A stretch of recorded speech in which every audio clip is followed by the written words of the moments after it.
Mesdames, Messieurs, bonjour à tous, bienvenue au journal. Encore des combattants de la paix pour le Soudan. Plus de 100 gendarmes s'envolent dans quelques jours pour El Daïn au Darfour afin de consolider les acquis de la cohabitation pacifique dans cette partie du Soudan.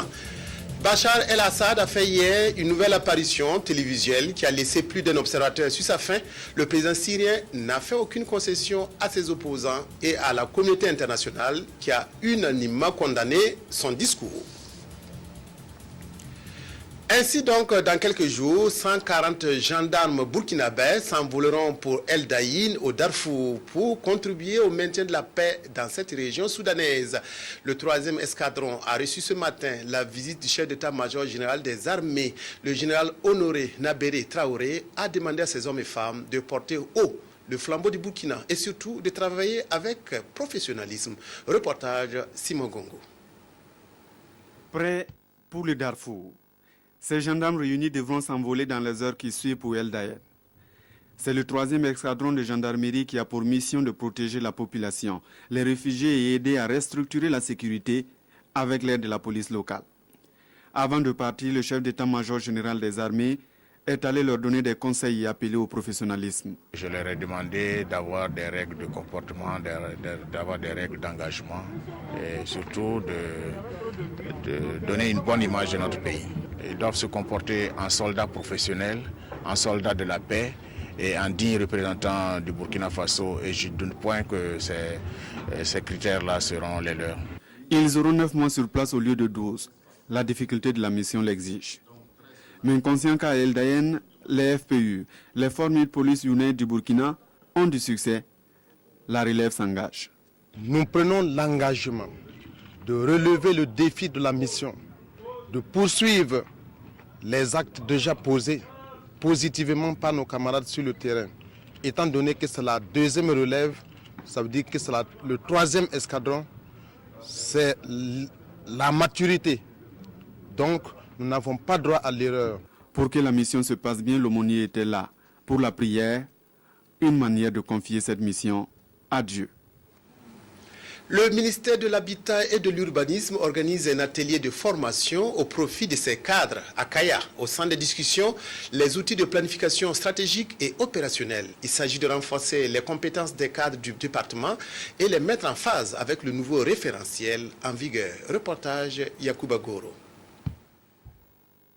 Au regard de l'évolution rapide des techniques et méthodes de planification, avec l'adoption des nouvelles outils stratégiques, qu'est la SCAD, la stratégie de croissance accélérée et de développement durable, les cadres du ministère de l'Habitat et de l'Urbanisme se sont réunis ici à Kaya. Objectif, réfléchir sur la thématique du renforcement des capacités en matière de planification stratégique et opérationnelle. Cette session de formation va permettre à ces participants de renforcer leurs compétences en matière de planification et de les mettre en phase avec le nouveau référentiel qu'est la SCAD. Nous sommes dans un environnement de SCAD. La SCAD qui s'exécute, la politique, alors que la politique nationale de l'habitat et du développement urbain a été élaborée dans un contexte du CCLP, cadre stratégique de lutte contre la pauvreté. Donc il s'avère nécessaire pour nous de revisiter cette politique et de voir dans quelle mesure nous pouvons entreprendre une révision de cette politique. La planification stratégique, la planification financière et opérationnelle, les techniques de passation de marchés publics et bien d'autres questions sont au menu de cette session de formation. Le ministère de l'Habitat et de l'Urbanisme s'est doté d'une politique sectorielle qui est assortie de plans d'action.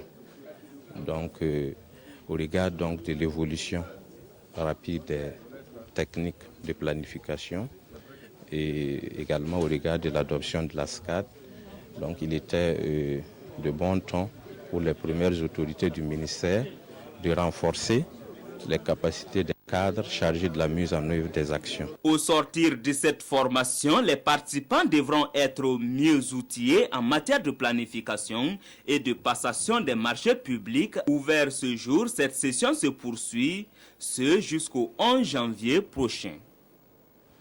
Un salon d'exposition de produits miniers, BTP et agricoles se tient depuis ce matin à Ouagadougou, organisé par la société Minerva du Burkina en collaboration avec la société bélarusse Bedelco. Cette exposition vise à intéresser les entreprises burkinabè au matériel de travail, en grande partie des camions bennes et des engins de terrassement. Reportage Pélagie Bempanomé Savadogo.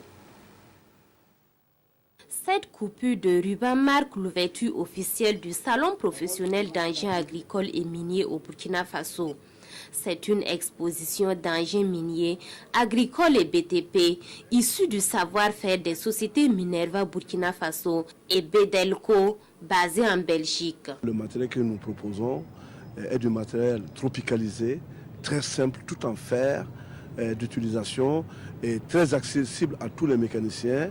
Il suffit d'avoir les pièces nécessaires de service après-vente et n'importe quel mécanicien formé à la mécanique des gros engins dépanne n'importe où et n'importe quand. Il y a 3 camions MAZ, c'est 2 camions à benne, un camion 6x6 tout terrain, 20 capacité 20 tonnes.